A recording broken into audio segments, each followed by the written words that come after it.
Output क्या निकला है इतनी तबाही के देखिए आउटपुट क्या निकला ये तो अब हिस्टोरियंस ये बताएंगे आगे। मगर मैं हर वक्त ये कहता हूँ जंग किसी मकसद पे पहुंचने का रास्ता नहीं है। जंग बर्बादी लाता है। इससे भी देखिए क्या उनके यहाँ बर्बादी नहीं हुई होगी, हमारे यहाँ कम बर्बादी हुई। टूरिज्म छोड़ दीजिए, आप जाइए देखिए पुंछ में किस तरह से वहाँ मासूम बच्चे मारे गए। मासूम 18 हमारे यहाँ उसके शिकार हुए हैं। रजौरी में 6, ऊड़ी में, टंगधार में। कौन सा बॉर्डर इलाका है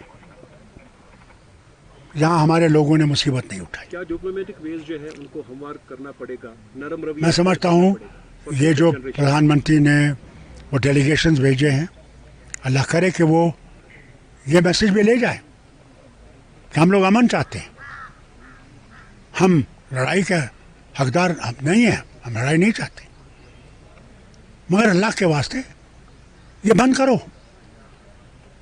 बेगुनाह को मारना बंद करो। लेकिन दोनों मुल्क जो है